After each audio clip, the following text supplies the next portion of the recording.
Bienvenue à bord du vaisseau Hypersensas. Oh, je me suis acheté un manteau d'enfer. Ah ouais, c'est quoi? Un Hellblazer.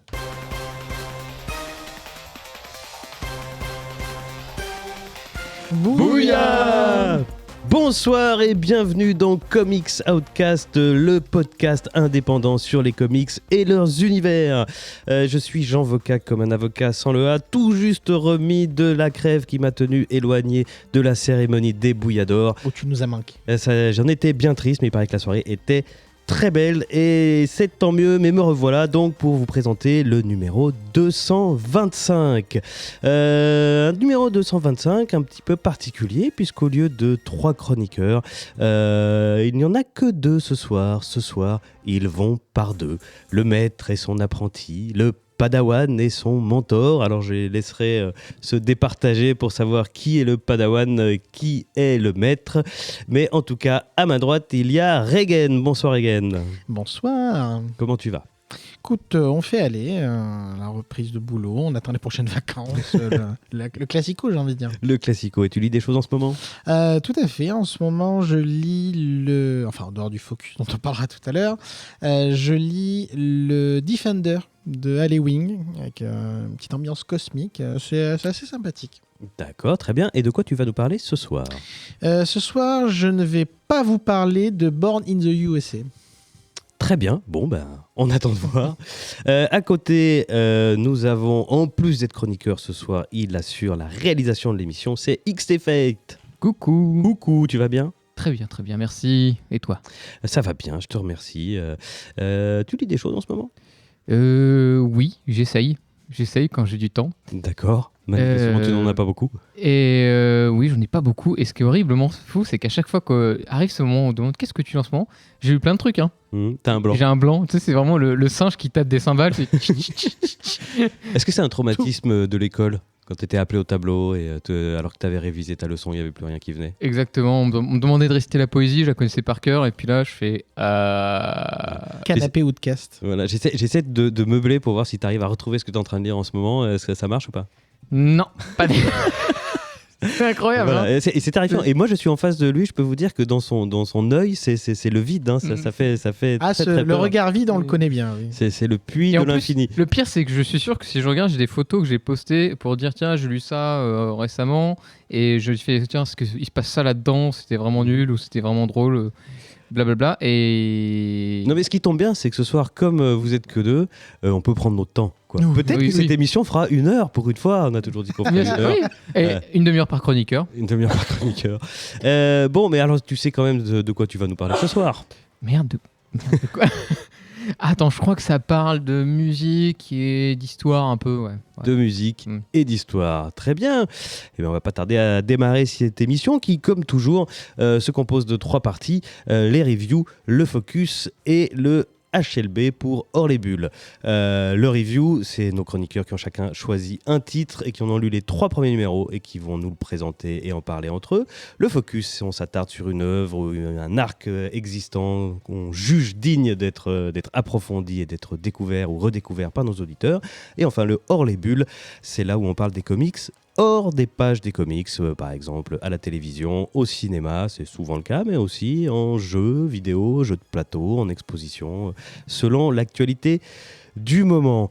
Bon, je crois qu'on a tout dit. Vous êtes chaud ? Oui. On est que 3, mais on est chaud ? Oh. Ouais. Alors, Comics Outcast numéro 225, c'est parti !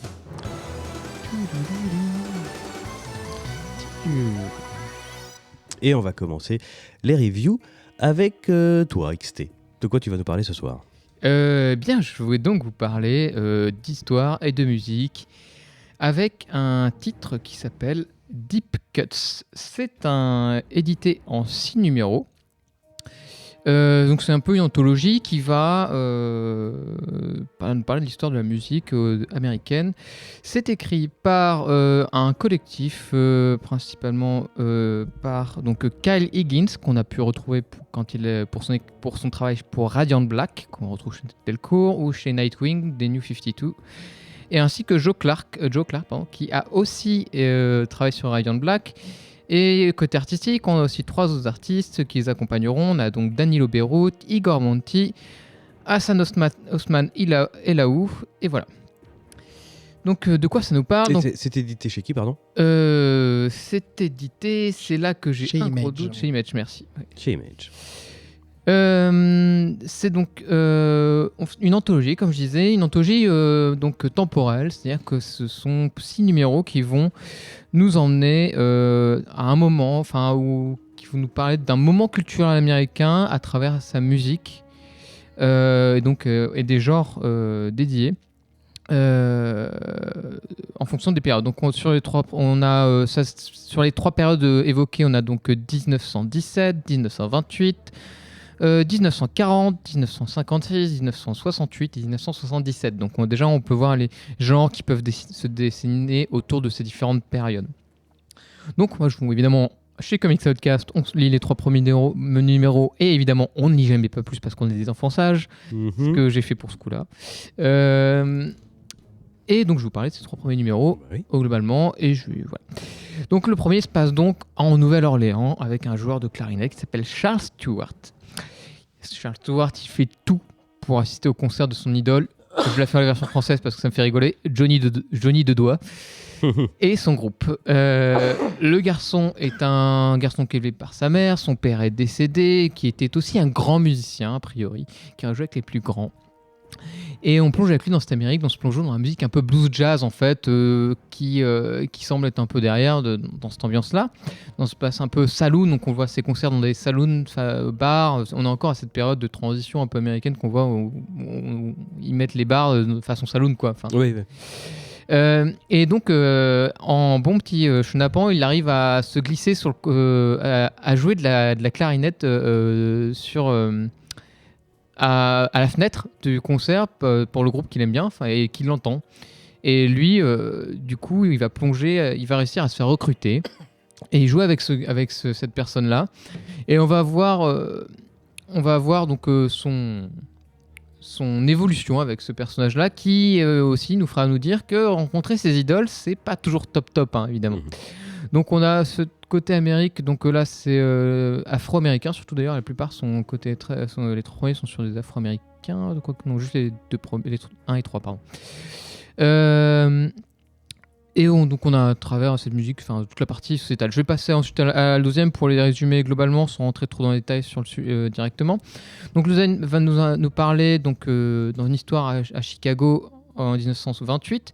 On a une artiste de Broadway qui s'appelle Gail Galstein, qui donc est une...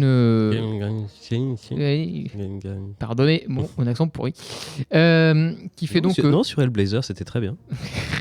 Qui fait donc de la musique et donc des shows de Broadway. Le problème, c'est que cette fois-ci, le producteur lui dit, écoute, cette fois, je veux que tu m'écrives une chanson dans 2 jours et je veux que tu m'écrives du jazz. Et le problème, c'est qu'elle ne connaît pas le jazz. Elle connaît tout plein de choses, mais pas le jazz. Je préviens d'avance, c'est le numéro que j'ai préféré pour le moment sur les 3. Il est vraiment super. Et donc en fait, elle doit avoir, dans les 2 jours en fait, elle se trouve qu'elle a une escapade à faire pour le mariage d'un ami. Et donc sur le chemin, elle va essayer de fréquenter ce milieu qu'elle ne connaît pas du jazz. Et rappelons qu'en 1928, c'est la période de la prohibition. Et donc c'est des concerts cachés, c'est plein de bars cachés, etc., de l'interdit, etc. Et donc aussi des bandades à ce moment-là. Donc elle se fait des guider par des amis, elle va faire des nouvelles rencontres, elle va rencontrer des groupes fauchés, des passionnés, mais elle se sent nulle car elle ne maîtrise pas du tout cette éducation, elle rencontre vraiment des gens passionnés pour qui le jazz c'est énorme. Et elle n'arrive pas à l'attraper cette chose-là parce qu'elle essaie, mais n'y arrive pas. Et alors que ces autres-là sont plus passionnés et moins reconnus qu'elle, et pourtant ont ce succès pas de passionnés. Les gens, on les connaît, ces gens passionnés qui ne sont pas derrière forcément la grande gloire, mais qui aiment vraiment ce qu'ils font, quoi. Et il y a de ça. Et elle a en fait dans l'écriture, ce que j'aime beaucoup dans celui-là, c'est qu'en peu de pages, il parle de plein de choses. Et là, on sent vraiment l'époque. En peu de pages, il arrive à faire nous ressentir particulièrement bien l'époque. Et la fin marque une chose très intéressante souleve des questions sur la question d'auteur et d'interprète musical. Parce qu'évidemment, entre la personne qui écrit et qui l'interprète, ce n'est pas la même chose. Et il peut y avoir quelques différences à ce niveau-là. Je préciserai que dans ce numéro, la colorisation est exceptionnelle. Enfin, le dessin est très chouette. Mais en fait, la colo, elle arrive à faire tout un travail d'ambiance particulier parce qu'on a un trait de dessin qui n'est pas très appuyé, donc on a peu de limites au niveau des bords. Ok. Et la colo arrive à faire à former un vrai contraste particulier, avec des couleurs assez pétantes et qui marche, je trouve, très très bien. Le numéro 3 nous emmène donc à Kansas City en 1940 et on a donc suivi Otis, le père d'une famille avec ses 2 enfants. Donc parents de 2 enfants, dont une un peu plus âgée, qui découvre aussi son père, qui voit que son père était un musicien professionnel dans sa jeunesse. Évidemment lui aussi, et sauf que lui vit aussi sa vie de famille. Il avait des obligations familiales. Évidemment, la passion c'est quelque chose d'important, mais la vie aussi, La vie. et les autres, et les relations, ça se travaille. Ce n'est pas quelque chose qu'on peut tout abandonner. Et il se retrouve qu'il va voir un copain qui va le voir, qui va le croiser, il va se retrouver à jouer un petit peu, et puis à un moment il se dit c'est ce que je quitterai pas mon job pour tout recommencer. Et pareil, c'est une belle fable sur les valeurs. Alors clairement sur les valeurs familiales, hein, et plus que sur la valeur musique en elle-même, mais ça a une belle fable aussi sur la valeur de passion. Alors du coup, je vais m'arrêter là sans dévoiler trop, mais ce qu'on ressent dans Stuff, c'est que c'est vraiment une histoire de passionné. C'est pas que, malgré les difficultés que les personnages rencontrent, il y a toujours un aspect très optimiste et très positif dans les 3 récits là que évoqués. Il y a quelque chose vraiment de pleinement optimiste. Ok. On voit donc aussi plusieurs choses, en fait, sans se concentrer dessus, c'est quand même c'est des axes qui construisent la culture américaine d'un moment donné. Donc c'est vraiment, on va parler de culture populaire, musicale, à certaines époques. Et à chaque époque, ils s'amusent évidemment aussi à donner des styles différents pour justifier aussi l'ambiance qui va avec l'époque. Quand tu dis style de graphique, ouais. Donc c'est plutôt audacieux et chouette sur pas mal de choses. Donc sur les styles graphiques, on a des personnages vraiment humains, cette industrie de passion.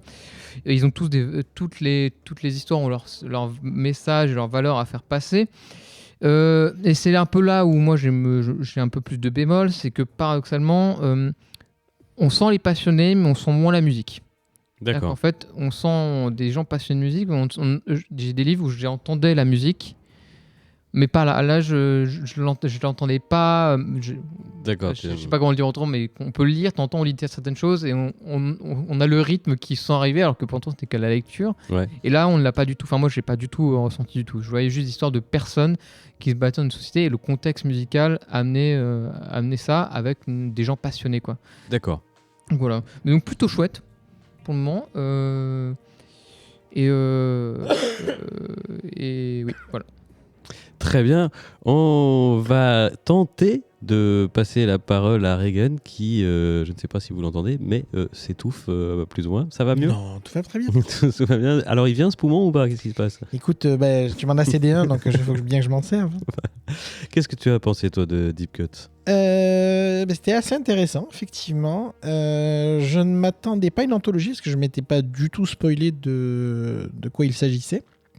Donc ça fait toujours un peu bizarre de voir un saut d'une série à l'autre, d'un issue à l'autre, et une fin, entre guillemets, pour le premier. C'est plutôt touchant, c'est plutôt réussi. Alors je sais pas si on entend la musique, mais c'est plein de good vibes, on passe un bon moment avec ces personnages qui ont des vies compliquées malgré tout, hein.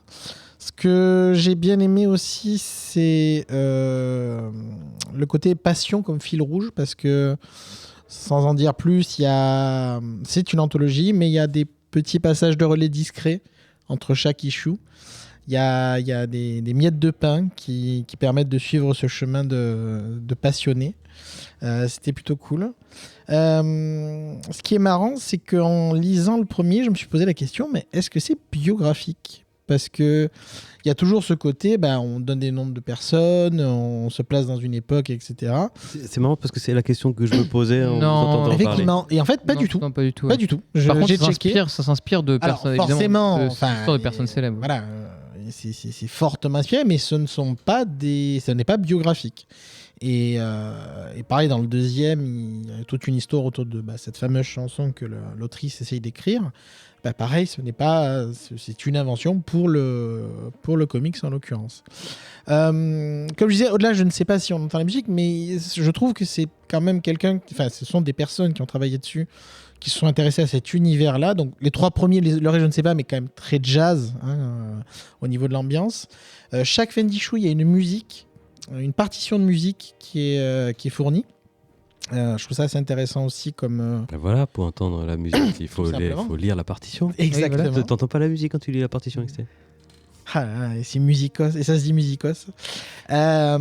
Visuellement, c'est très variable au niveau du dessin, puisque, comme on l'a dit, les auteurs changent. C'est jamais inintéressant. C'est toujours une approche qui a du sens. Comme le dit XT, notamment dans le deuxième sur la colo. Alors, moi, ça ne m'a pas plus non plus parlé que ça, mais on reconnaît le travail qui est fait dessus. J'ai préféré, en termes de dessin, le premier, par exemple, pour donner une idée. Mais dans tous les cas, ça accompagne bien le récit. Et vraiment, c'était intéressant, notamment d'ailleurs sur le deuxième, de rappeler que ce qui est important, c'est la musique. C'est pas la scène, c'est pas le succès. C'est bien la musique qui est importante pour ces gens-là avant toute chose, bien qu'ils doivent le concilier avec la vie de famille, avec un travail, avec etc. Et je trouve qu'on a, encore une fois, je ne sais pas si on entend la musique, mais on sentait la passion au niveau de ces personnages et des récits qui étaient associés. Donc c'était vraiment très sympathique. Franchement, j'ai vraiment passé un très bon moment. Et c'était plutôt cool. Franchement, c'est plutôt cool. Bon, on est sur du oui, là. Oh, Oui, oui. Ouais, sur du oui, on est sur du audacieux et chouette, a dit XT. Tout ça empreint de passion pour la musique qu'on entend ou qu'on n'entend pas, à défaut d'avoir fait du solfège. Si on a fait du solfège, on peut lire la partition. J'ai beau beau en avoir fait, mais pas longtemps, hein, parce que... Mais bref, en tout cas, Deep Cut, c'est recommandé par nos chroniqueurs de ce soir. On va passer tout de suite. Juste pour finir dessus, Oui. ce n'est pas encore annoncé en VF. En tout cas, je n'ai pas vu Pas à ma personne se connaissance, placer. non. D'accord. Après, le 6 vient juste de sortir, donc bon. Oui, non, mais c'est pour dire, il y a des fois que des trucs sont préemptés au bout Ouais. du numéro. Hein. Mais oui, là je ne sais pas trop qui va se positionner. À voir. Monsieur Toussaint l'ouverture. Peut-être, ou iComics, ou Delcourt, Urban, oui. ou Delcourt. Black River. Les paris sont lancés. Tout à fait. Et bon, on va passer à la review suivante, celle de Regan. De quoi tu vas nous parler? Comme je vous ai dit, je ne vais pas vous parler de Born in the USA, mais de Dead in America. Et oui, Hellblazer, dans le Black Label chez DC et dans l'Inprint Sandman Universe. Oui, ça fait plein de gigognes, tout ça. C'est une mini ou maxi, comme vous l'entendez, en 9, et nous en sommes à 3 de sortie. Au scénario, nous avons un petit auteur qu'on parle de temps en temps par ici, un certain Cis Purier. Ah ouais. Et oui, qui avait fait notamment Coda, que nous avons chroniqué par ici, ou encore Hellblazer. Et vous allez voir qu'il n'y a pas de fumée sans feu. Au dessin, nous avons Aaron Campbell, qui était sur, entre autres choses, West of Sundance et notamment Hellblazer. Ouais, voilà. Il y a des coïncidences dans la vie.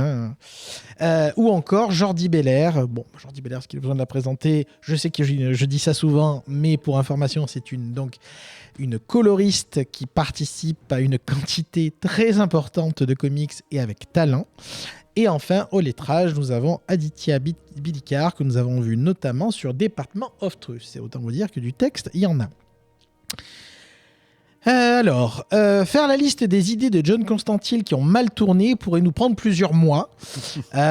Forcément, quand on joue plus malin avec des forces occultes, et même si on est un roublard de première, on finit quand même par se brûler les doigts et en payer un petit peu le prix.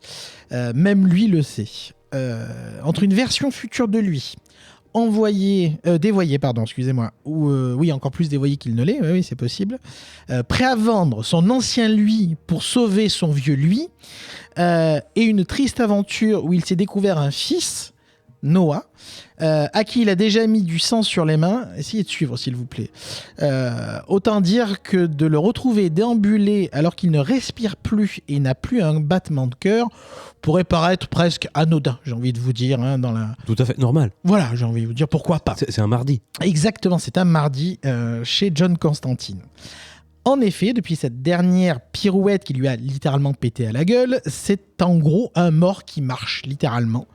Et évidemment, pour essayer de comprendre et de voir un petit peu ce qu'il passe, il tente sa chance avec un démon mineur qu'il invoque dans une statue au détour d'un parc aux US, mais qui sera rapidement balayé par une entité inconnue qui éjectera d'une pichenette le démon.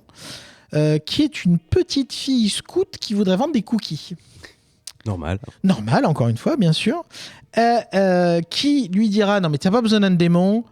Je confirme que t'as merdé. T'as fait n'importe quoi. C'est bien ton fils. T'as bien fait... » Il dit « Non, mais oui, je te valide. Je te compte pas besoin d'un démon. C'est validé. » Donc une entité qui a l'air quand même assez puissante, mais dont on ne sait pas grand-chose, ni d'où elle sort, ni qu'est-ce qu'elle fout là.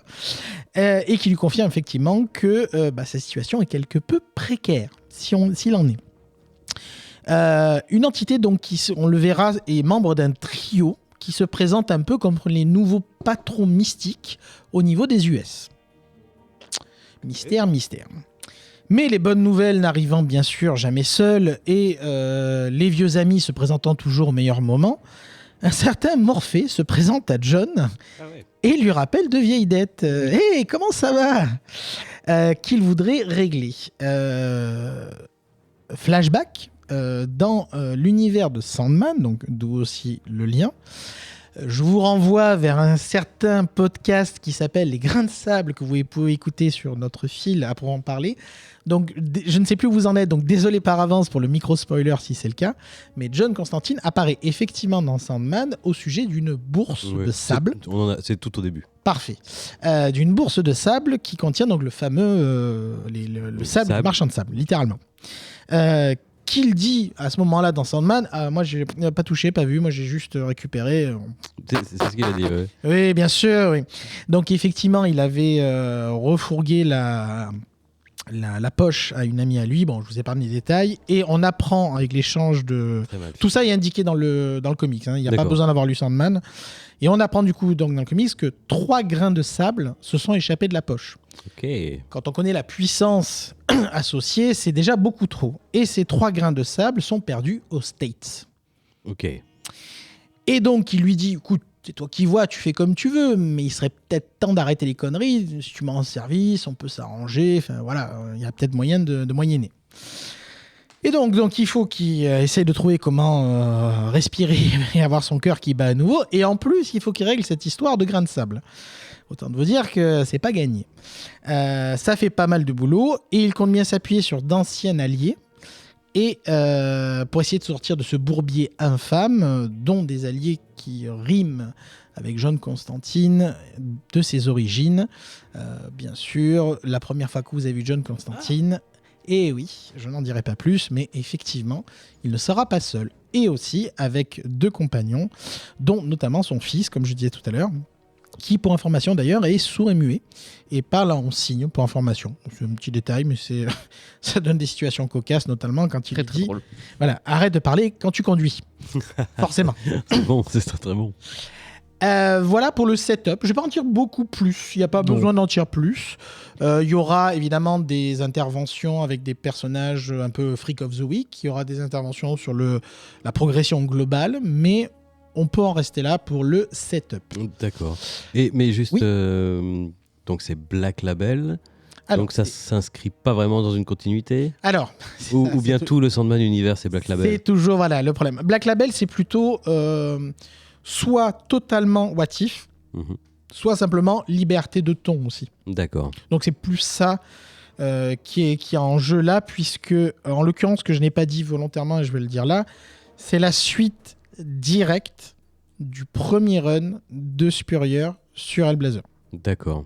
C'est-à-dire que ce que je vous ai raconté avant avec son fils, etc., c'est littéralement le tome, disponible en VF d'ailleurs, Simon Spurrier présente Hellblazer, dans lequel il lui arrive différentes péripéties, dont notamment la découverte d'un fils D'accord. qu'il ne connaissait pas. Et vous pouvez aussi lire, c'est très bien. Oui, oui. Alors, c'est complètement recommandé, on l'avait déjà dit, je crois d'ailleurs. Pour info, ça n'est pas obligatoire dans le sens où le pitch que je vous ai fait vous est donné dans le comics. Alors évidemment, ça donne plus d'enjeux, d'empathie avec les personnages, de savoir d'où ils sortent, forcément, par définition. Mais le setup, il a merdé, c'est un mort-vivant qui marche. Ou les jeunesses, hein, ça peut fonctionner comme ça. Mais c'est vraiment la suite, la page de derrière, entre guillemets, de ce premier run-là. D'accord. Et justement, très frustré après la fin un peu abrupte de cette série précédente, on est vraiment content de voir que il a eu du sursis, il a pu finir ce qu'il avait commencé. Parce qu'on sentait, même si c'est une fin d'arc quand même dans le premier run, on sentait que voilà, il y avait encore des choses à raconter, il y avait encore des choses à faire, des choses à dire. Et donc je suis très content effectivement qu'il ait pu commencer, parce que ce n'est pas fini, ce qu'il avait démarré avec donc ce Sandman Universe qui s'inclut plutôt proprement, assez naturellement au récit. Alors, évacuons la question. Qu'est-ce que tu en as pensé ? Voilà, évacuons tout de suite la collection, le sujet. C'est excellent. Ok. C'est parfaitement excellent. Rien de moins, j'ai envie de dire, pour du Spurrier, même s'il a eu des hauts et des bas, mais là, on est dans le très haut du panier. Écartons tout de suite le sujet. On vous l'avait dit un peu sur Coda, même si ce n'est pas le cas le plus flagrant. On vous l'avait dit sur Dame Zemol. Clairement, c'est verbeux. On va pas, voilà. Vous aurez de quoi manger. Voilà, vous aurez de quoi manger. Hein. Il y a des issues. C'est pas son plus verbeux pour autant, je trouve. Alors, je trouve que ce qu'il a en plus par rapport aux autres, c'est que dans Dames and Meubles, il a beaucoup de jargon. Là, il y a et du langage soutenu et du jargon. Ouais, je trouvais que ça allait, moi. Ah oui. Ouais, alors quand tu arrives à placer palimpeste dans la conversation, c'est que déjà tu t'adresses à un certain niveau de conversation. Hein. Et du coup, il alterne comme ça, en fonction des personnages, entre du langage très soutenu, notamment dans l'issue numéro 2, très référencé avec tout ce qui tourne autour de la magie, de l'histoire des Grecs, autour de la divination, etc. Donc c'est très intéressant.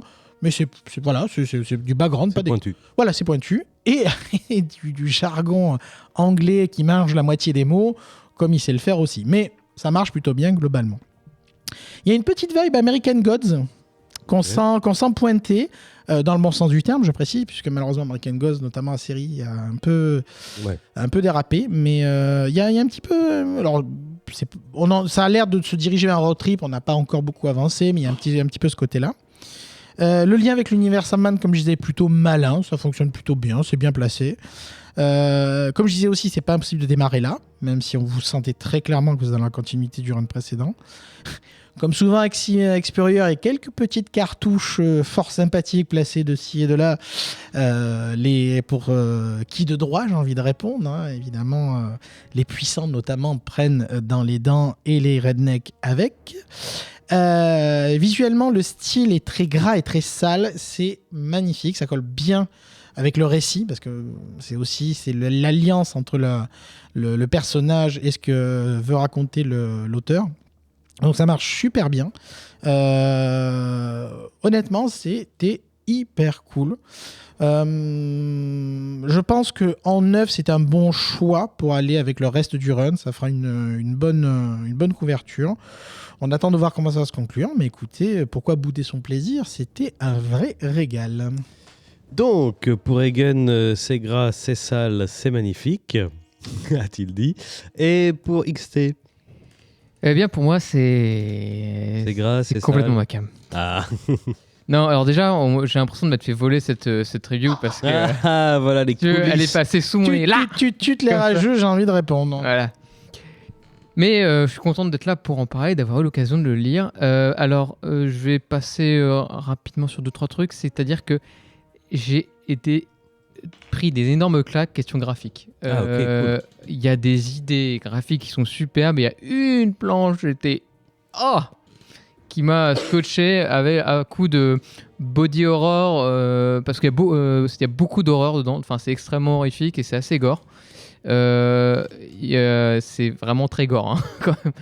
Mais Ah, c'est marrant parce que Reagan il va dire oh ça va. Non, mais quoi. il y a des il y a de trucs. la vraie horreur. Il y a des quoi. trucs. C'est juste que c'est pas tous les pages avec Non, des enfin, je effusions sais de pas, sang, mais soyons c'est clairs. extrêmement. Mais Oui, non, mais c'est Mais pas quand du- c'est- c'est mais quand de c'est l'horreur. gore. C'est pas, c'est pas de l'effusion de sang, c'est de l'horreur. Quoi. C'est de l'horreur. Ok. Et je la trouve très très bien faite sur certaines planches, en particulier à un moment où il y a une forme de, sans en dire plus, d'un personnage qui enlève une forme de déguisement.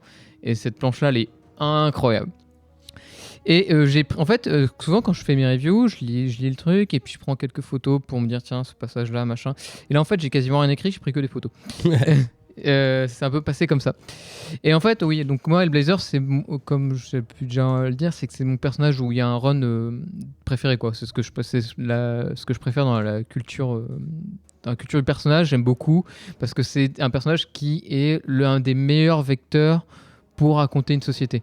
C'est un super vecteur pour raconter tout ça et surtout pour parler de la société, pas de la haute, pas des gens qui sont qui sont aisés ou quoi que ce soit. Non, il est là pour te parler du prolo, il est là pour te parler de Monsieur Tout le Monde en fait. Et ça, c'est un super personnage. Il est super bon pour raconter un monde de société. Et ce que j'aime beaucoup, c'est que là, typiquement, j'ai pris ça, une des photos que j'ai prises, en parlant des pics qui faisaient beaucoup rire. Il parle d'une énorme pique sur l'américaine. Il dit ils disent que ce pays c'est civilisé, mais il y a un astérisque. Seulement si tu peux te payer, t'as les moyens, quoi. Bah ouais. Et ce qui est une certaine réalité, évidemment, parce que sinon c'est en effet le forme de Far West des États-Unis, hein, évidemment la Botac.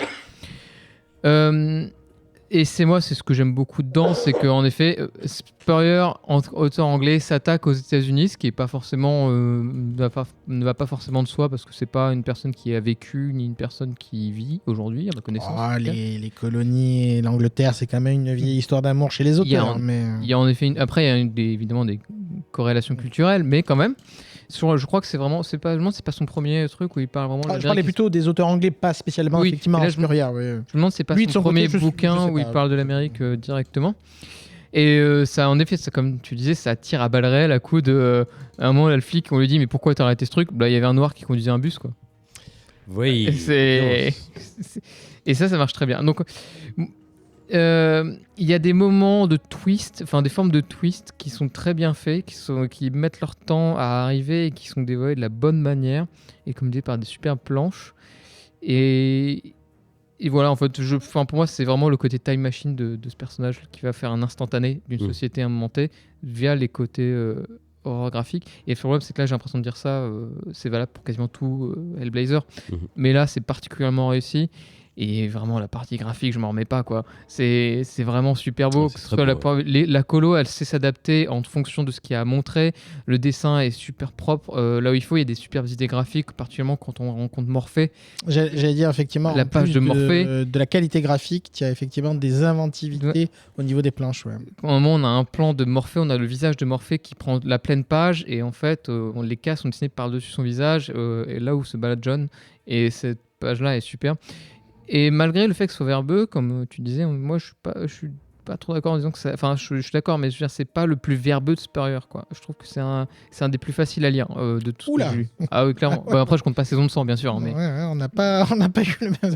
Encore une fois, j'ai adoré. Saison de sang, ça va, mais oui. En termes de verbeux. Je trouve que c'est un des plus fluides à lire, en fait. Il a eu des lectures beaucoup plus. Dame Demol, je le trouve plus lourd à lire, par exemple, que celui-là. Donc ouais, un très très très grand oui. Je me demande si c'est pas ma lecture de l'année pour le moment pour moi, quoi. Donc. Eh ben dis donc. Les bons sont lâchés. Hein. Eh ben, Hellblazer, donc le manteau d'enfer, cartonne auprès de nos deux chroniqueurs ce soir. Voilà, c'est un immense oui, doublé d'un c'est peut-être ma meilleure lecture de l'année. Et il est déjà il concourt d'ores et déjà pour la cérémonie des Bouillas d'or. XOR non, XOR c'est... Non. Les X d'or, c'était autre chose, non ? Ouais. Ok, on va vite passer à comment on a terminé sa review. Il y avait, je rappelle, Deep Cuts qui a été très apprécié et Dead America qui a été adoré par nos chroniqueurs. Et on va passer tout de suite au focus.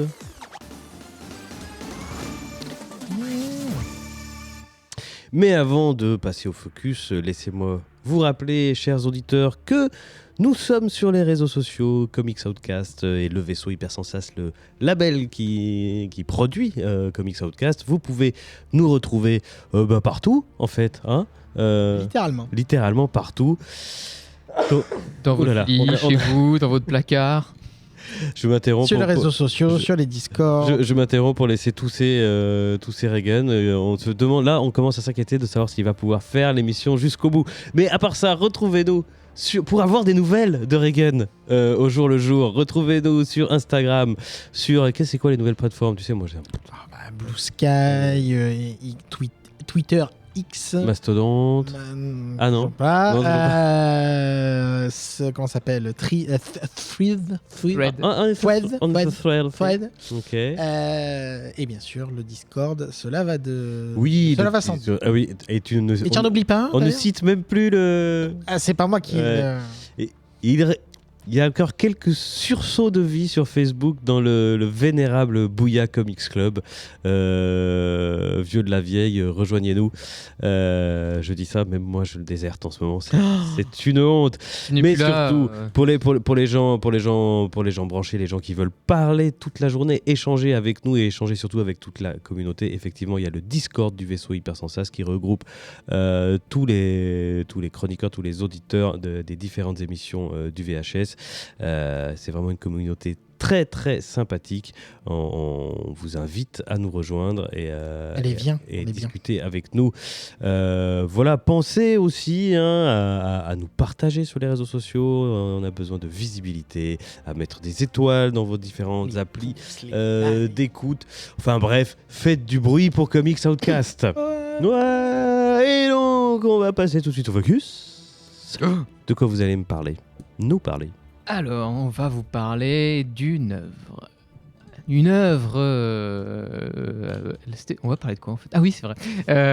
On va vous parler d'espionnage, on va vous parler de bagarre, on va vous parler de tromperie, de supercherie. D'accord. C'est encore un Matt Kindt? Ça pourrait être du Matt Kindt, hein, c'est vrai. Mais non. Pas du tout. Non. On va aller du côté de la Maison des Idées. Donc, on va aller du côté de chez Marvel et on va donc vous parler de Secret Warriors. Donc Secret Warriors, c'est écrit par principalement Jonathan Hickman, amorcé à demi-mot, enfin un petit peu par, le pitch, amorcé par Brian Michael Bendis, qui a écrit Ultimate Spider-Man pour référence, et Jonathan Hickman que vous pourrez retrouver sur House of X Power of 10. Et donc tout le redressement des X-Men, du revirement des X-Men. Nous avons revu. East of West, etc.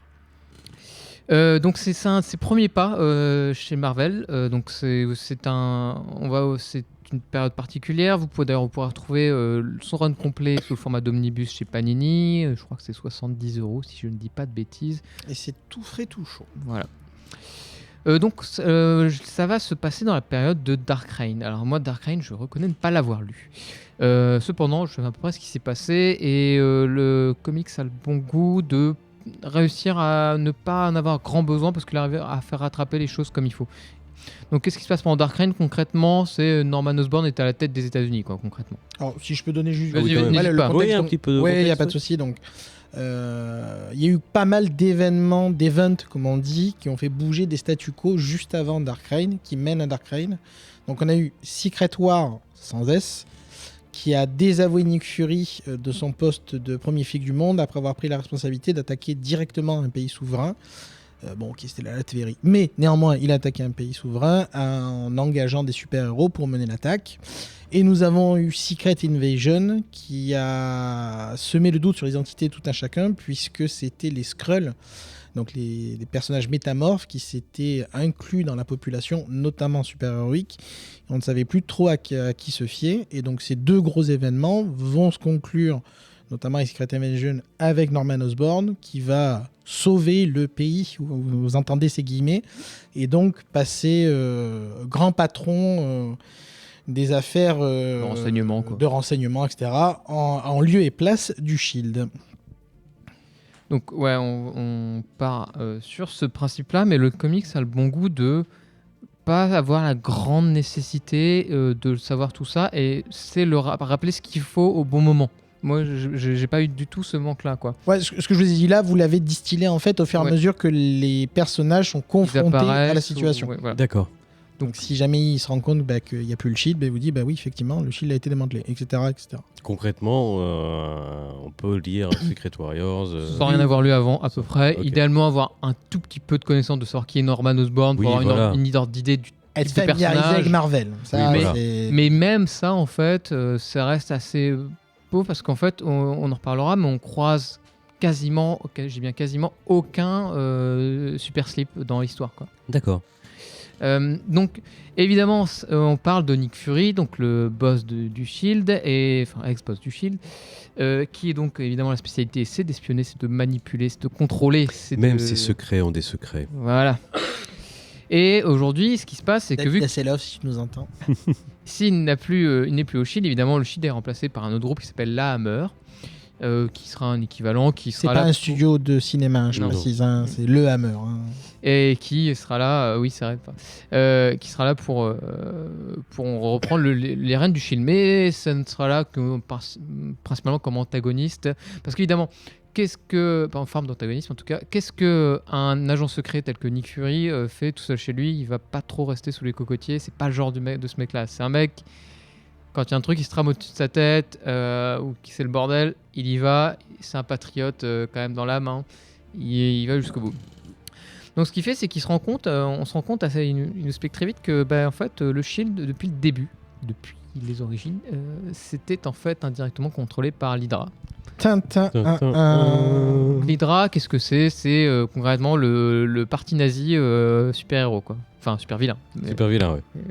Mais On a un facepalm de Reagan. Mais si, c'est un bon résumé. et pour faire grossièrement, et concrètement, qui dans l'ombre ont toujours été là Mhm. pour manipuler. C'est sorti au passage en 2009, je crois, ça commence en 2008-2009 pour le contexte.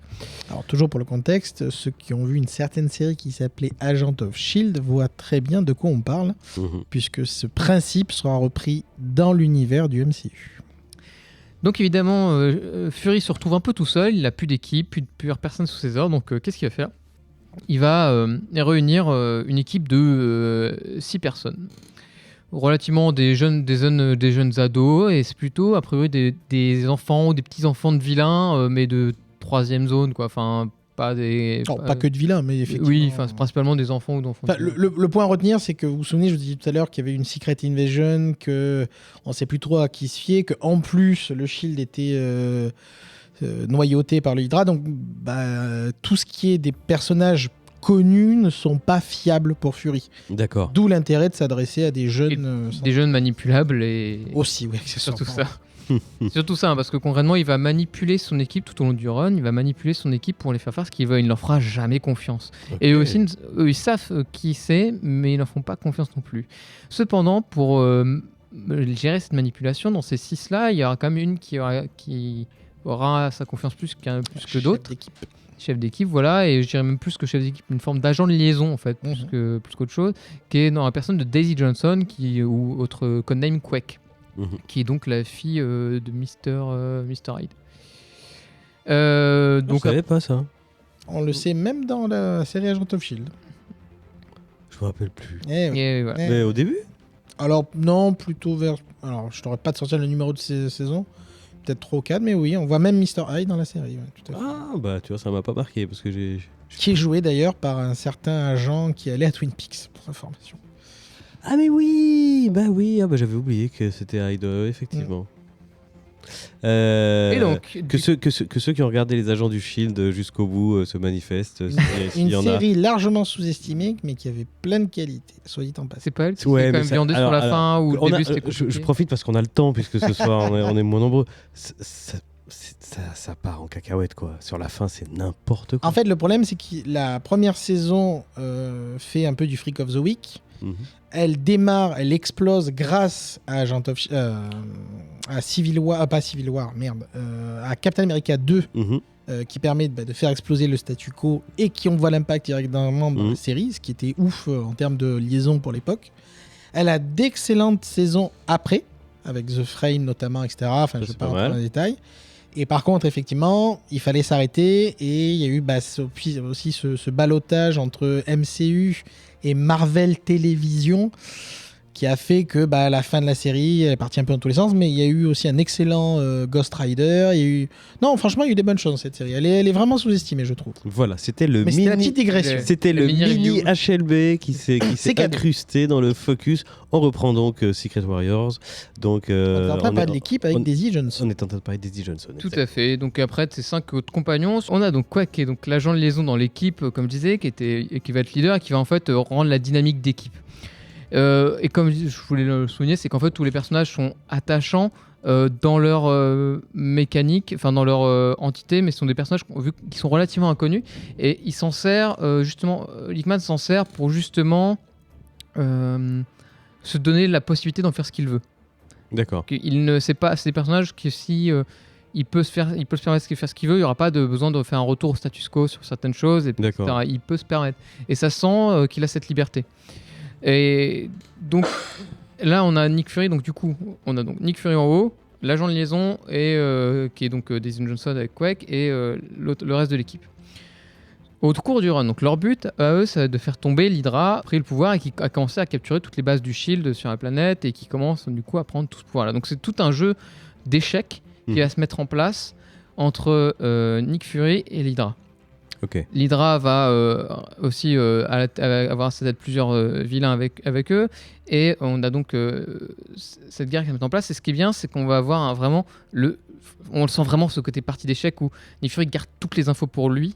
Mhm. Il va, quand il a besoin de quelqu'un, il va toujours voir une personne inconnue, enfin un brother in arms comme on dirait donc à la guerre. C'est donc quelqu'un avec qui il a partagé des moments de guerre et avec qui il a des moments compliqués et qui il aura une confiance absolue. Mhm. Et quand bien même, Commando. il y a quand même des gens à qui il a eu ces relations qui aussi ne lui accordent quand même pas sa confiance, mais qui travaillent avec lui. Il y a tout un jeu de confiance de ce qui marche très bien, en fait, comme on a pu le voir dans des centaines de films d'espionnage ou de livres. Ces mécaniques-là sont hyper bien ancrées. On sent que Hickman a bien attrapé toutes les bonnes ficelles pour gérer ça comme il faut. On a vraiment les vieux potes qui a bourlingué à la guerre, mais qui vont s'entendre et qui se connaissent par cœur, qui savent comment s'aider l'un l'autre, sans se parler, sans forcément communiquer, mais ils savent ce que l'autre fait, ils n'ont pas besoin d'en savoir plus. Il fait, t'inquiète, toi je te fais confiance, et t'as ceux, ok, il a pu faire des crasses pour le besoin de la mission, qui du coup vont avoir beaucoup plus de doutes dans la confiance. Et toutes ces fils-là vont s'entremêler, et c'est là-dessus que le comics rayonne en fait. Sur le run, ça rayonne. Et il en fait de même avec ces personnes un peu plus innocentes, qui est l'équipe qu'il a réunie. Et du coup, ça va créer de plus ou moins des tensions sur des éventuelles traîtrises, d'éventuellement gestion des sentiments. Et en fait, ce qui est intéressant avec ces équipes, et là, c'est pour moi là où Hickman est le moins fort en général, et là où il réussit un peu, c'est dans ces personnages à leur donner corps et vie. Là, je vais pas trop les citer parce qu'en fait, les personnages, comme je disais, la plupart ont des noms, on ne les reconnaîtra pas, mais ça n'empêche pas qu'ils ont des histoires touchantes en fait. Typiquement, et c'est là où Ryan juste avant, c'est le personnage qui a en effet pour moi la plus touchante, c'est en effet le personnage qui est le fils d'Arès. Ok. Qui est donc une forme de dieu de la peur, qui a des pouvoirs un peu de dieu, et on a toute la relation père-fils qui se construit, mais en fait qui est construit dans l'arc principal, mais pour autant qui pourrait en être décorrélé. Enfin, ça pourrait presque être un spin-off dans la série, D'accord. dans ce grand mash-up. Mais pourtant, ça arrive à bien s'intégrer dedans, quoi. C'est d'autant plus important que donc, le personnage d'Ares, qui est le père de Phobos, est membre des Dark Avengers, Ok. qui est la version Avenger de Dark Reign. Dark Reign, dirigée par Norman Osborn. Norman C'est Osborn. ça. Ah oui, donc oui. Ouais, ça s'intègre de cette manière. Mais pour autant, le fait qu'il soit dedans, en fait, n'a pas de grands impacts sur la grandiloquence des choses. Ce n'est la petite histoire dans la grande, en fait. D'accord. C'est là-dessus où il réussit ses petits tours de force. Et c'est là-dessus où il va ramener la partie sentimentale de nos personnages plus que sur le grand axe principal du côté d'espionnage, quoi. Ok. Et en fait, là, on a lu dans ce run-là, c'est qu'on a des scènes d'action, il y en a, mais il n'y en a pas tant que ça pour du Marvel. Et elles sont vraiment justifiées pour la plupart. On n'est pas là pour faire pif paf pouf et on se barre. Parce que c'est comme ça que c'est ce qui vend, c'est ce qui donne envie, quoi. Non, là c'est vraiment pour servir le récit. Et je trouvais qu'il y avait une espèce de fusion entre le cerveau de Dickman et de Nick Fury. J'ai l'impression de voir les mêmes personnes dans la manière dont lui il écrit et la manière dont lui, j'ai l'impression que Dickman se mettait et le personnage de Nick Fury se mélangeait en fait. C'est très bien le genre. Dans l'écriture. Et donc en fait, on a tout un contexte un peu de guerre froide en fait dans cette histoire-là. En fait, c'est concrètement une histoire un peu de guerre froide de tu sais pas qui sont vraiment tes alliés, mais tu sais que t'as quand même des vieilles branches sur qui tu sais compter, mais aussi des branches sur lesquelles il faut te méfier. Et oui. Pour rassurer tout le monde, il y a des schémas, bien sûr. Et évidemment, il y a des schémas. Et là, pour le coup, ils sont très bienvenus, puisque qui dit travail d'espionnage, dit entité, dit organigramme et compagnie. Mais sans surplus. C'est-à-dire qu'en fait, il y a ce qu'il faut. Il y a ce qu'il faut. Voilà. Il y en a pas. Il y en a où il exagérait d'en faire beaucoup parce que voilà. C'est devenu un gimmick. Voilà, ça devient un gimmick. Voilà. Là, c'est extrêmement justifié. Il y en a pas trop et ils savent de l'information qu'il faut. Il y en a pas. C'est pas un surplus. Et comme je disais au tout début, on n'a pas 150 caméos. Les caméos qu'on a, on a donc ces vieux potes commando, mais on a aussi un petit peu de Captain America. Et c'est là où c'est le moment où on touchera la sensibilité Nick Fury, le moment où on attrapera Nick Fury, où on verra l'homme avec ses phrases cinglantes au jour le jour, l'homme qui a la nature de la punchline un peu, on va dire viril. Là où elle serait le plus sentimental, ça va être les moments avec Captain America où ils échangeront un peu quelques mots, quoi. On va voir l'homme derrière le patch. Exactement. Donc ouais, c'est un peu l'action man qu'on Nick Fury. Dedans, c'est vraiment l'action man, ça reste le personnage principal, grand de quoi. tous les héros. Et oui. Et du coup, pour moi, c'est vraiment une super lecture parce qu'en fait, on est passionné. En fait, c'est un vrai page turner à ce sujet-là parce que toutes les intrigues donnent envie de. Un fil rouge qui est tiré, on en tire un autre et puis un nouveau nœud, puis on tire le fil rouge et à chaque fois, il y a un nouveau nœud qui va arriver. Et le final est bien fait. On n'est pas déçu du final. On n'a pas un truc qui sort. On n'a pas un Deus Ex Machina. D'accord. Qui pourrait arriver, on a une chose d'à peu près cohérent. Enfin, il peut y avoir un côté Deus Ex Machina, mais comme tous les trucs d'espionnage, c'est la nature du roman d'espionnage. Il y a une forme de ça. Oui, il faut qu'il y ait toujours un peu de surprise à la fin. Il y a toujours un petit peu. Exactement. Et ça marche bien. Maintenant, côté vilain, pareil, on a une team de vilains avec. J'oublie tout le nom. Miss Hydra, je crois. On a Gorgon principalement, qui lui est un samouraï avec qui du coup peut pétrifier les gens. Ah oui. Qui va se faire. C'est un inhumain, non? Comment? C'est un inhumain, Gorgon. Je sais pas. Je crois pas. C'est un mutant ou un inhumain, je ne sais plus. Et il peut pétrifier les gens en tout cas. Et non, tu confonds. Je confonds avec qui? Avec l'autre Gorgon. Ah, il y a bien un inhumain qui s'appelle Gorgon. Les sabots. Là, c'est Gorgon, le ninja avec un masque rouge et un regard qui pétrifie. Ah oui, non, c'est pas le même. C'est un autre personnage. Autant pour moi. Et donc, on a une équipe de vilains assez charismatique, même si pas ceux que j'ai retenu le plus, hormis Gorgon, qui est un personnage de vilain samouraï qui se réveille un peu, enfin, qui se fait réveiller parmi ses collègues. Voilà. Très bien. Alors, tu parlais de jeu d'échecs. On est dans de l'espionnage Hickman, donc c'est pas un jeu d'échecs à 2 personnes, hein, c'est un jeu d'échecs à la Star Trek. C'est-à-dire qu'il y a 4 plateaux avec autant d'intervenants et d'interactions entre les intervenants. Hein. J'imagine. Voilà, sans en dévoiler plus. Donc, on a le Shield, on a l'Hydra, on a le Hammer, on a Léviathan.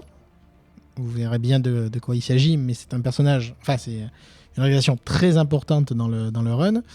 Et donc, effectivement, tout l'intérêt, c'est les rebondissements, les personnages, etc. On n'est pas trop perdu, ça va? Alors, justement, non, ça tient la route, très clairement. Alors, ça s'amuse clairement, hein, chaque fin d'épisode, un bon petit cliffhanger des familles qui fait rebondir l'histoire et qui n'est pas gratuit en plus, c'est-à-dire qui mène souvent à des choses. Non, franchement, on apprécie ces côtés, les opérations un peu de barbouze, les rebondissements, les faux semblants. C'est là aussi que la maîtrise de Hickman sur les histoires de long terme fonctionne forcément et fait mouche, puisque on voit bien que c'est déjà prévu en fait. Ouais. Le plan est déjà déroulé et il peut se permettre justement de faire beaucoup de rebondissements et d'interactions parce qu'il sait où il va malgré le côté tentaculaire. Non, c'est jamais indigeste.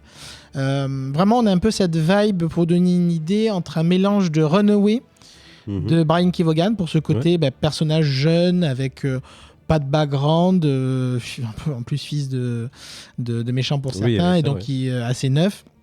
Et les récits à rebondissement avec des factions qui se combattent d'espionnage, un peu de Checkmate de Greg Rucka chez DC. Il y a vraiment ces deux ambiances qui se mélangent et ça marche vraiment super bien. Et comme tu le disais, on a tendance à imaginer Hickman comme étant, alors pour certains, on dirait pédant, je ne pense pas que ce soit le cas, mais les grands plans assez froids au niveau de les grandes échelles de traitement et bâcler un petit peu, entre guillemets, le street level, les personnages. Et c'est loin d'être le cas, en fait. C'est très loin d'être le cas. On l'a vu d'ailleurs sur Gods récemment, où les personnages sont plutôt bien travaillés. East of West, les personnages sont super attachants, etc. Donc, au-delà du gimmick d'écriture d'architecte, non, c'est aussi un auteur qui sait écrire des personnages et des relations intéressantes. Et tu l'as dit notamment avec Phobos. C'est très intéressant sa relation avec son père. Après, il y a des facilités. Par exemple, il y a un personnage, le grand costaud, grand cœur. Bon, oui, d'accord. Oui, mais c'est des stéréotypes. Ils sont là pour. C'est plus marrant qu'autre chose. Tu vois, ils sont là pour soutenir le reste de l'équipe. Exactement. Quoi. C'est pas ça handicape pas la lecture. Ces archétypes, voilà. Exactement. Mais ça crée des vrais moments de respiration en plus, parce que c'est bien dosé. C'est-à-dire que tu as les plans, le truc qui explose, qui pète à la gueule, la trahison de machin, de bidule. Derrière, respiration, on va se focaliser sur un personnage et ses relations avec ou ses parents ou autre chose, etc. Ça fonctionne vraiment bien, c'est bien distillé tout le long. Ça marche aussi pour Nick Fury, parce que comme il le dit, il fait appel à des vieux potes, c'est aussi des relations particulières qu'il peut avoir avec ses anciens camarades de guerre. Donc non, franchement, c'est impactant, c'est super intéressant, c'est super bien écrit. Et ce qui est intéressant, c'est que ça s'inscrit dans une continuité assez forte, parce que il se passe plein de choses, comme on l'a dit à côté. Dark Reign, il s'est passé énormément de choses. Secret Wars, plus Secret Invasion a eu pas mal d'impact, même si ça n'a pas forcément plu. Non, vraiment. Et j'ai l'impression qu'il a pu vraiment dérouler ce qu'il voulait faire.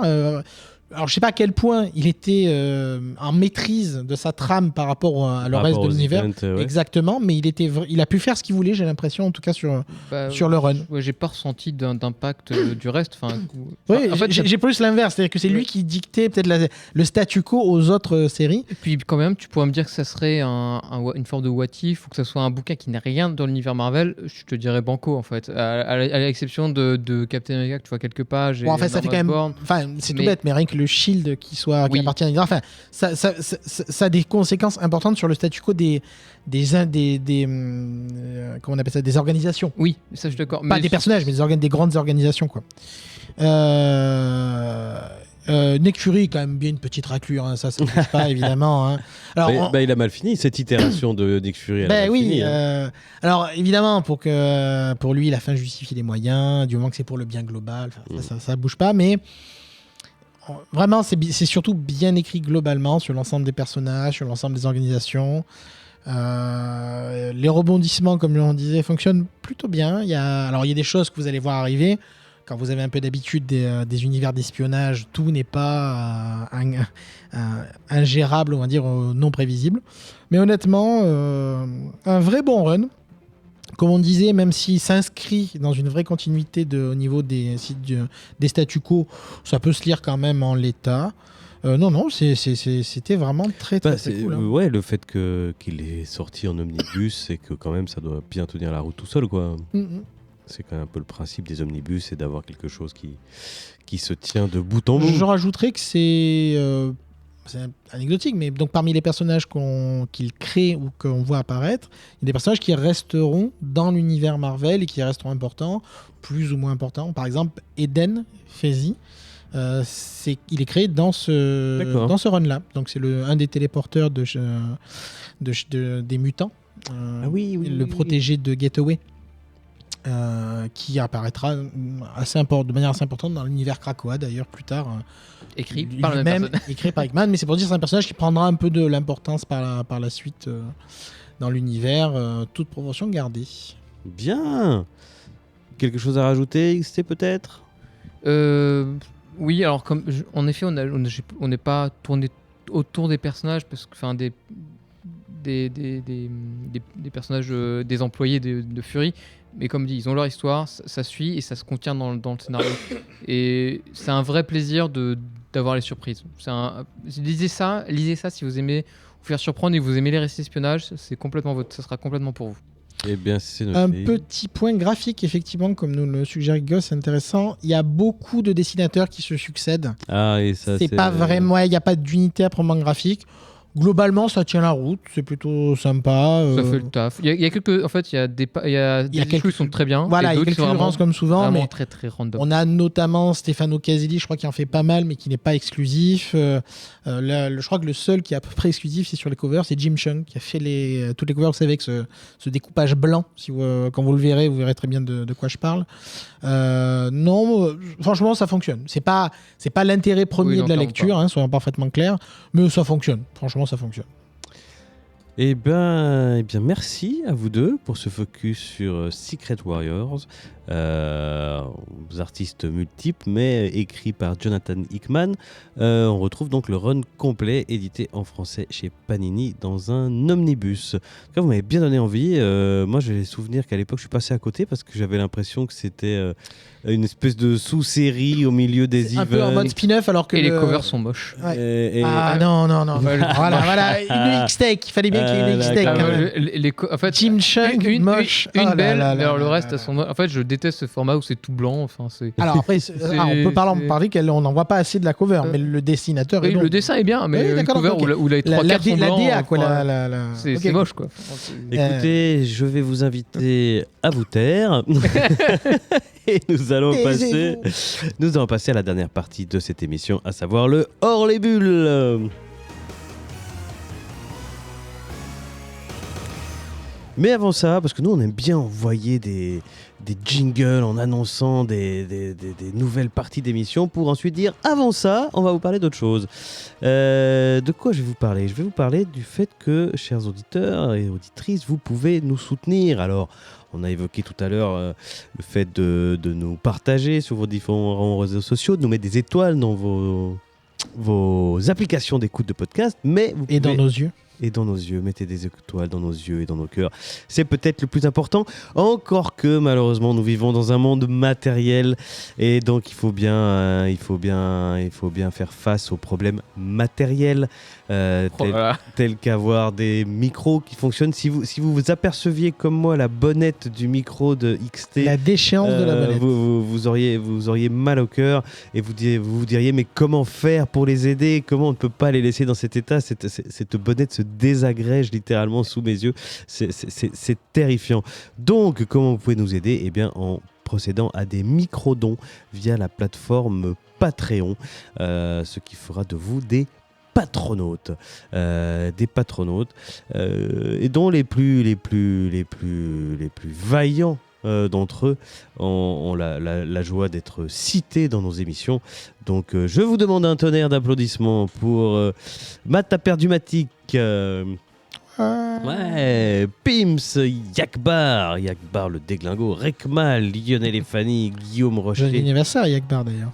Bon anniversaire, Perchak, Matt Satonaka, Damien Dessay et Zéphiriel, qui sont nos patronautes les plus généreux, sans qui concrètement le vaisseau Hypersensas ne pourrait pas développer au garage. Et voilà, ne pourrait pas déployer ses ailes dans les univers des comics, mais pas que, parce que je le rappelle, le VHS, c'est beaucoup d'émissions. Nous avons Comics Outcast, nous avons le Défaussé qui parle de jeux, nous avons bientôt un nouveau qui arrive, qui va s'appeler... Imminent. Comment il s'appelle le nouveau ? Drôle de jeu. Drôle de jeu, qui va parler des jeux de rôle grandeur nature. Il y a Cinécure qui nous parle de cinéma. Il y a la cartographie des chimères qui vous raconte des fictions. Ce sont et le Contrecast, bien sûr, qui parle de la pop culture en général. Donc n'hésitez pas à écouter déjà nos émissions et à nous soutenir. L'existence du vaisseau dépend de votre aide. Et d'ailleurs, en parlant de patronautes, un petit coucou, un nouvel arrivant. On souhaite la bienvenue à Saga. Hello. Salut Saga. Et voilà, il est temps maintenant, mes amis, de passer au Hors les Bulles. De quoi vous allez nous parler ce soir, messieurs? De choses très sérieuses, parce que, Oui. évidemment, l'heure Alors, est grave. Hein. En ce moment, il sort plein de trucs. Ouais. Clairement, on ne sait plus donner de la tête. Du coup, on va vous parler d'une série de 2021 Ah bah oui, oulala. qui s'appelle Hitmonkey. On devrait faire Peppergirl pendant qu'on y est. Ah, bonne idée, ça, à noter pour la prochaine, peut-être. Alors, Hitmonkey, pardon. Hitmonkey, il n'y a pas de souci. Une série donc, de 2021 de Marvel Télévision. Une précision qui aura son importance, on le verra après.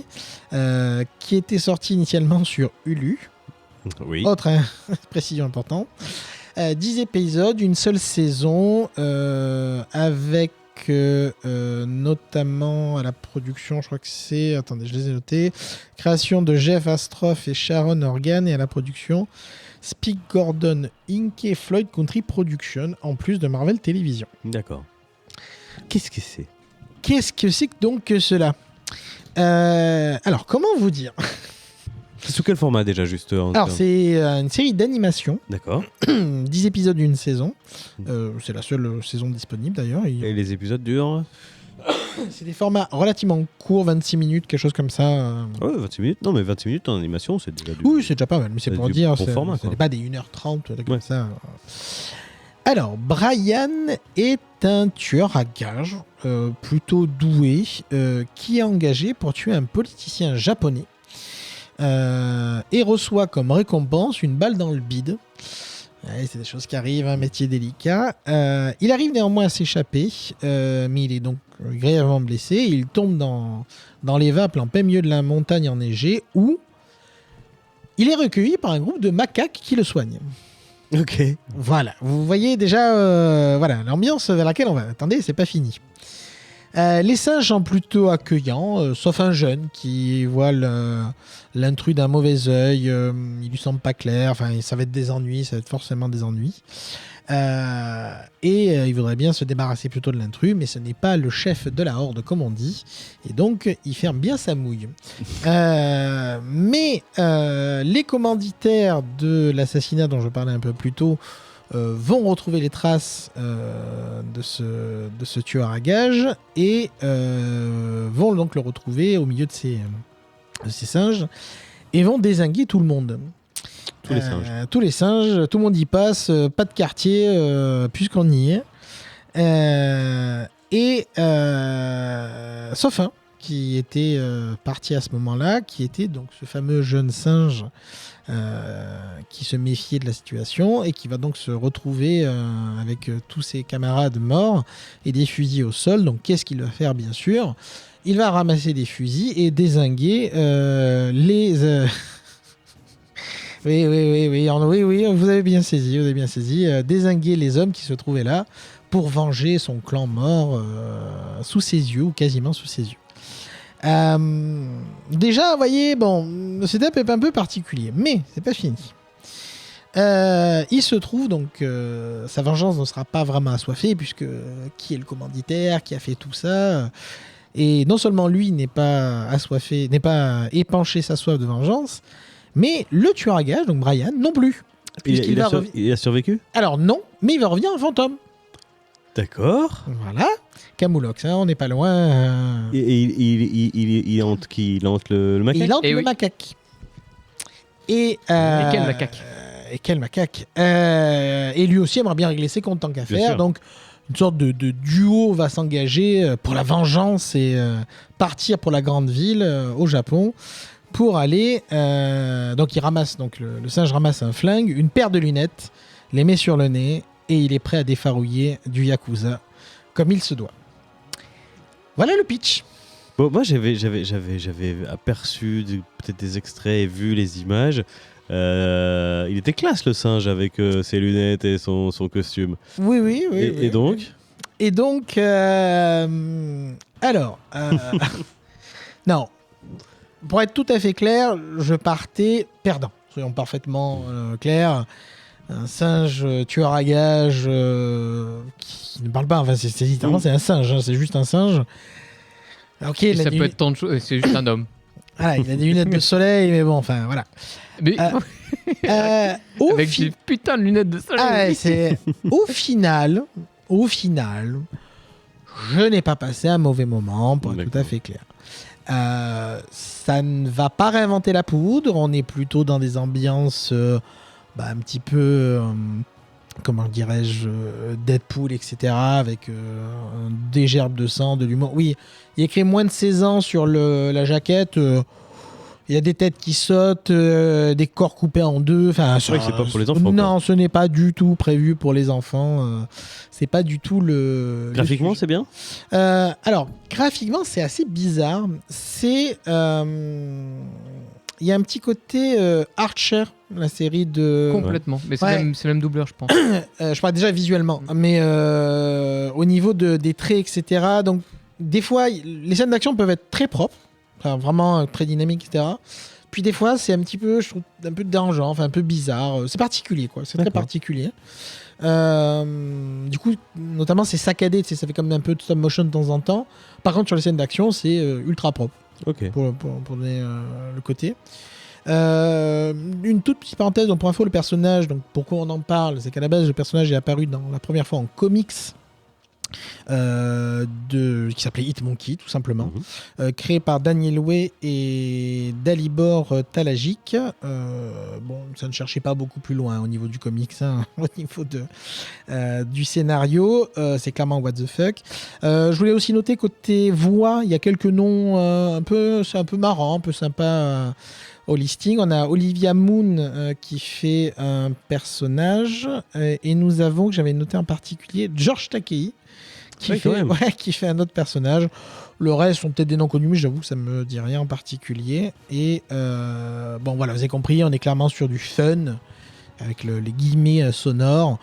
On passe pas un mauvais moment, le cerveau n'est pas très sollicité, c'est divertissant. Il y a un rat qui fait de la psychologie à un moment donné. Ouais, c'est bon, c'est Splinter. Voilà, bon, franchement, c'est pas indispensable, mais j'ai pas passé un mauvais moment. Avant de passer la parole à mes petits camarades, je voudrais signaler un point important pour cette série, c'est sa situation chronologique, entre guillemets. Ouais. Puisque je vous en ai parlé avant, donc c'est une série Marvel Télévision. Ok. Donc, Comme certains d'entre vous le savent peut-être, il y a eu une refonte à un moment donné pour dire on arrête les conneries, c'est le MCU. Et donc tout ce qui a été produit avant est soit annulé, soit intégré, enfin ça dépend de ce qui a été fait, notamment comme disait Shield par exemple, c'est une série Marvel Télévision. oui, donc qui n'est plus lié au MCU finalement. C'est compliqué quoi. En gros on a gardé ce qu'on a voulu, mais pour le reste c'est presque un what if. Et d'ailleurs c'était produit par Jeff Loeb qui était le patron de Marvel Télévision à l'époque. Et pareil, c'était pour Hulu, enfin Ulule, non Hulu, Non, Hulu. Hulu, hein, justement, la plateforme qui avait racheté Disney, sauf que Disney allait lancer Disney+. Du coup, Hulu La bagarre. à la poubelle, quoi. Donc voilà, donc ça a été migré sur Disney+. Et vu que c'était un peu cet entre-deux où ils étaient en train de mettre du propre avec de gros guillemets, on a vu que ça dérapait quand même derrière. C'est un peu passé plus ou moins à la trappe ou presque inaperçu à la sortie, même si ça n'a pas eu mauvaise presse. Et donc c'était avant la refonte pour Marvel Studios qui a récupéré le pilotage de tout, y compris les séries. D'accord. Et d'un point de vue donc interne à la fiction, le fait que ce soit dans l'univers Marvel, il y a des passerelles, des ponts, des personnages qu'on Alors, connaît. on est de l'ordre du clin d'œil. Oui, il y en a. Par exemple, nous avons, on est au Japon, donc on vous place un petit Silver Samurai, ça coûte rien. Il y ça a les mange pas ninjas de- de la main, j'espère. Alors, crois pas. non.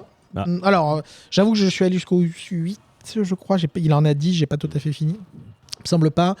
Vous avez par exemple, non, quand je dis le Silver Samurai, c'était plus en fond d'image. Hein. Ah oui, Ouais, non, il est c'était pas genre, il y a quelqu'un qui intégraliste. prend une photo avec lui d'un mec déguisé en Silver Samurai. Non, par contre, on a, je vais oublier son nom, une des armes immortelles avec les Ah, pieds je vois de qui tu électriques. parles, mais- Aïe, aïe, aïe, aïe, aïe. Le cobra paresseux, ou je sais pas. Bref, Pas des une gros noms en tout cas. D'accord, oui. Une des armes immortelles, donc liée à l'univers Iron Fist, Oui, bah, tu vois, qui est un personnage secondaire, mais qui apparaît à l'occasion. Donc oui, il y a quelques petits liens de ci, de là, quoi. D'accord. Dans le Vite fait. comics, par exemple, par contre, il est confronté à Deadpool et à Spider-Man. Ce sera pas le cas là. Enfin, je sais pas. Il y a peu de chance, quoi. Toi, T'en as regardé 8 sur 10 ? Ouais. Eh bien, ce sera ta note de ce soir. 8 sur 10. Alors XT. Ah bah j'aurais pas la même note du coup, 7 sur 10 parce que j'en ai vu que 7. Ah là là, bah, voilà. Eh, Bon, bah, on peut échanger. on a enfin résolu la question de qui est le padawan, Ah. qui est le maître. J'ai envie de dire, tu en as vu combien, toi? Attends, mais moi je host ce soir. Eh. Non, mais réponds à la question. J'en ai vu un. Ben voilà, bien sûr. Donc, Donc du coup, bah, Hitmonkey, quand on l'a proposé, on m'a dit, bah moi je fais banco. Puis après, j'ai vu qu'on a dit ça samedi dernier, je crois. On est mardi soir.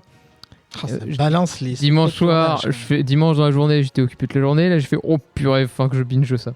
Je sais pas comment je vais faire. Du coup, je vais réussir en caler 7. Et j'étais surpris en bien parce que je m'attendais à une vraie daube. D'accord. Mais alors une vraie daubasse parce que ça. Je suis pas un grand fan, enfin je suis pas un gros, je regarde pas beaucoup de séries quoi, c'est pas toujours ma cam.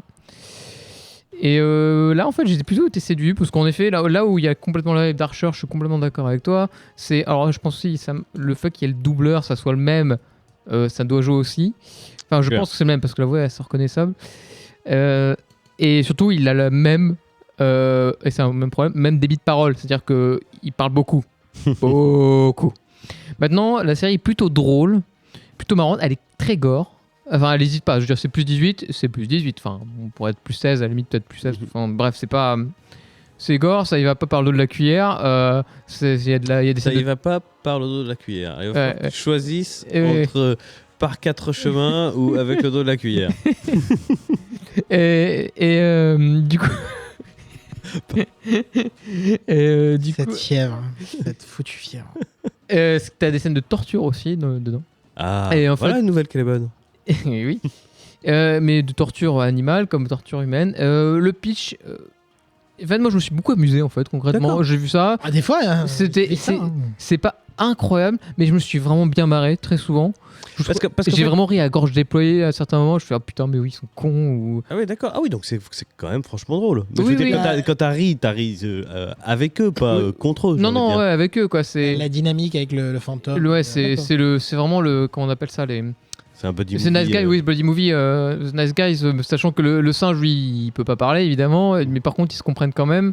Et, mais lui, du coup, fait un peu le pitch de tout ce qu'il doit faire. Et lui dit, bon, fais ci, fais ça, appuie sur le bouton. Et puis lui, mais c'est parce que c'est un bouton, tu vois. Alors, il met la main dessus comme un con, tu vois. C'est des trucs bêtes comme ça. Ah, c'est drôle. Et t'as lui, il est tombé un peu amoureux d'un des personnages. Et quand il va chez elle, bah, il y a un chat qui le regarde trop mal, tu vois. Je sais plus s'il n'y a pas un problème dans la litière ou il planque dans la litière, il planque je sais plus quoi. Enfin bref, il y a plein de blagues un peu marrantes comme ça. On est plus proche des blagues de Jeff the Shark que de la grande littérature non plus. Hein. D'accord, oui, mais bon, bah, voilà, non, mais c'est un truc gore et rigolo. Voilà, et il y a un vrai côté buddy movie. On est attaché aux personnages. Les personnages sont chouettes, quoi. Simiesque, quoi. Oui, c'est vrai, il y a un vrai côté John Wick, quoi, en effet, sur ça. Et avec le côté, quand même, tu t'attaches plus au personnage que John Wick. J'aime beaucoup John Wick, hein, mais c'est pas là. Ah, je vois déjà tous les commentaires furieux de ce genre de phrase. Mais c'est pas Une John nouvelle Wick, tu vas pas mixtape. pour t'attaquer au personnage, pour t'attacher au personnage. Hormis les animaux. Je compte pas les animaux. Attention, les animaux dans John Wick, c'est sacré. Mais les personnages en eux-mêmes, voilà. Ils ont tué mon chien, je vais tuer la ville entière. Mais oui. Je me désolidarise Donc, au cas où. Oui, en fait, j'ai pas grand chose à en ajouter beaucoup plus parce que question Ah, y a pas scénario, grand-chose à en dire non c'est plus, hein. c'est juste de l'action en continu quasiment.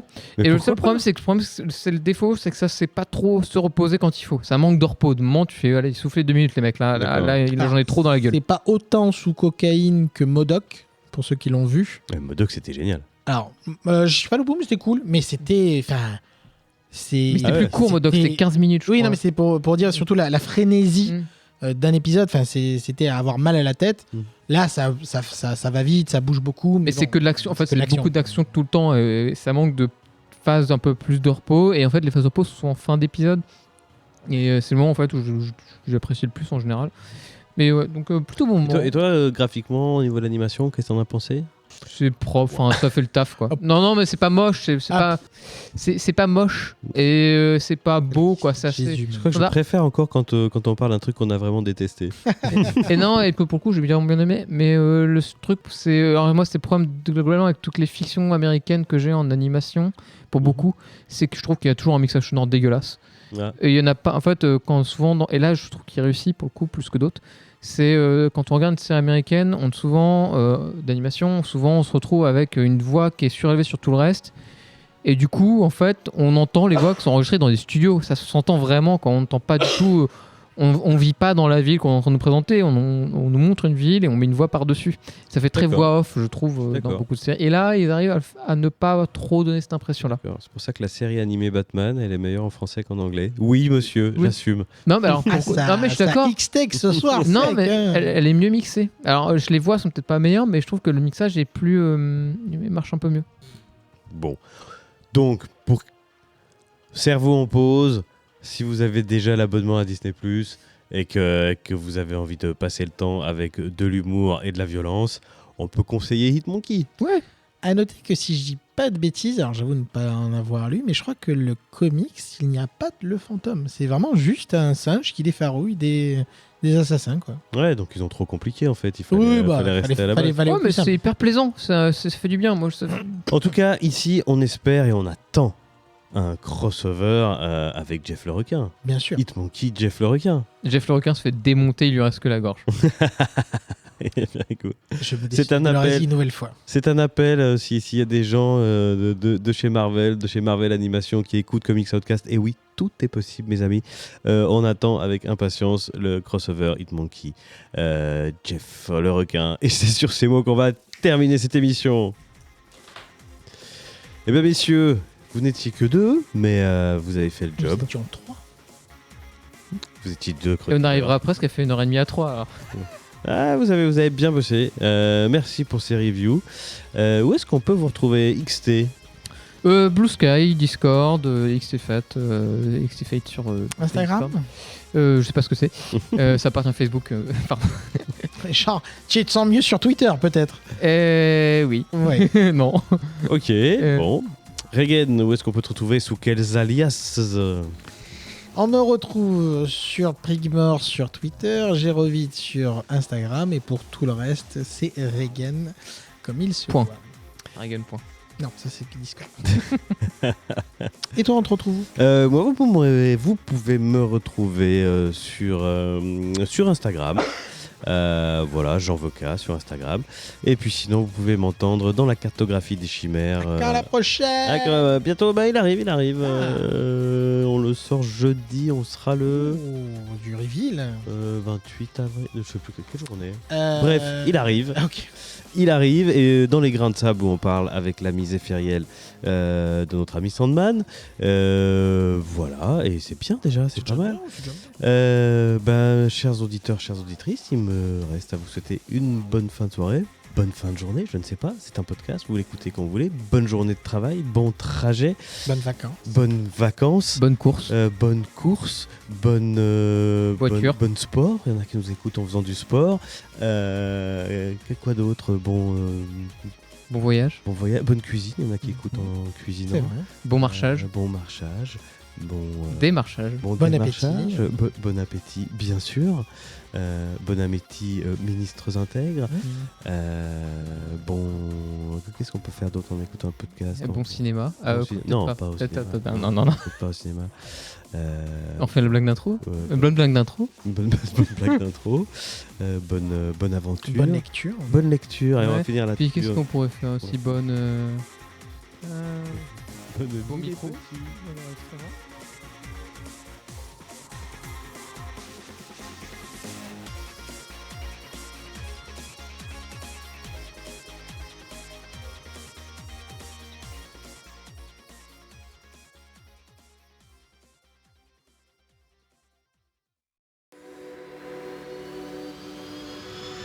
Fin de transmission.